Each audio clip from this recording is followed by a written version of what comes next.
Assalamualaikum warahmatullahi wabarakatuh. Saya Erlinda Nindiasani dari kelas D4 SKL 3C. Di sini saya akan menjelaskan tugas instrumentasi sistem tenaga listrik yang diampu oleh Pak Irwan Haryanto STMT atau Pak Erik.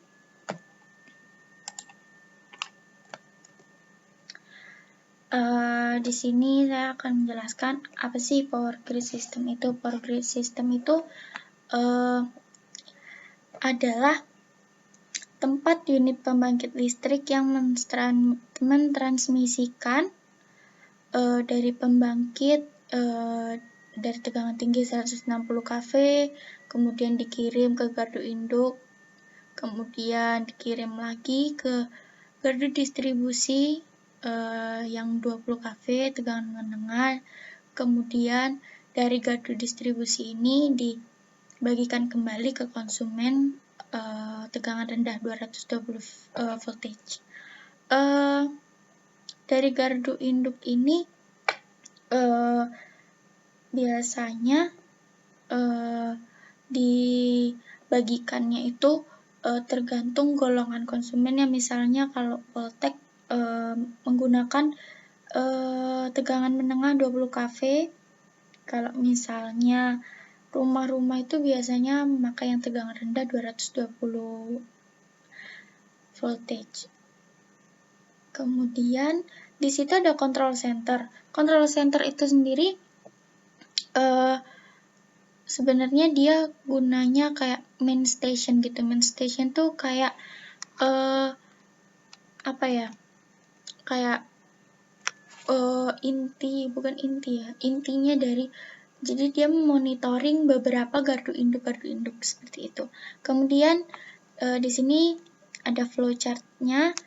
Yang warna kuning itu adalah equipment atau peralatan yang berada di lapangan, misalnya kayak recloser, LBS gitu.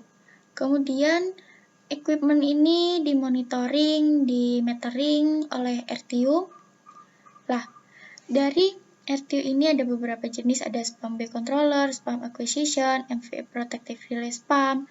Kemudian di situ ada gateway. Gateway ini adalah penghubung antara RTU dengan dua komputer di atas itu. Gateway ini biasanya bisa disebut juga kayak switch atau port. Nah,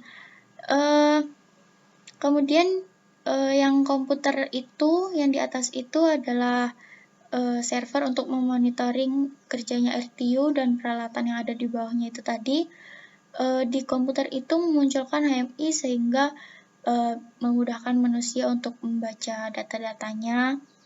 Kemudian HMI yang dua komputer itu tadi sebenarnya lebih tepatnya lokal HMI. Selain itu RTU itu datanya masuk ke gateway yang biru ini, yang di sebelah kanan itu. Dari gateway yang di situ kemudian menuju ke dispatcher. Nah, di dispatcher ini menuju control center yang tadi sudah di depan saya jelaskan. Kemudian RTU ini selain dikontrol oleh HMI, RTU ini juga dikontrol oleh dispatcher untuk dimonitoring lagi di master station atau main station, atau kalau di Jawa itu biasanya disebut dengan CCC. Nah, kemudian semuanya itu dioperasikan oleh operator dan gardu induk. Untuk yang event log printer ini gunanya itu untuk mencetak data-data tertentu. Misalkan ada terjadi kerusakan atau gangguan yang berada pada equipment. Kalau yang hard copy printer itu untuk mencetak data-data biasa seperti berupa grafik ataupun angka-angka. Kemudian ada flowchart. Ketika disederhanakan mungkin bisa jadi seperti ini. Equipment bisa di monitoring oleh RTU dimonitoring oleh MI, kemudian HMI bisa ke server, kemudian dimonitor oleh dispatcher, dispatcher mengirim ke main station. Selanjutnya ada perencanaan dan analisa metering, ada penempatan metering, alat metering yang digunakan, alat bantu metering, dan spesifikasi alat metering. Kemudian penempatan meteringnya di sini saya menempatkan di incoming gardu induk dan incoming feeder.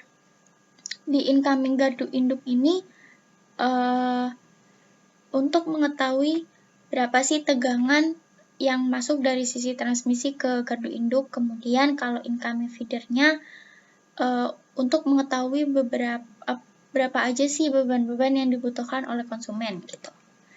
Kemudian alat metering yang digunakan ini saya memilih Schneider PM3255.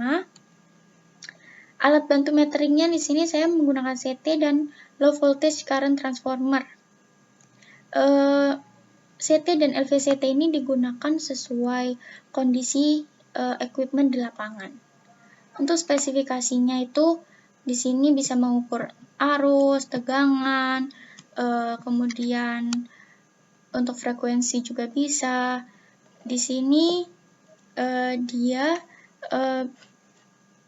portnya itu bisa menggunakan RS485. Mungkin segitu saja yang bisa saya jelaskan. Terima kasih. Wassalamualaikum warahmatullahi wabarakatuh.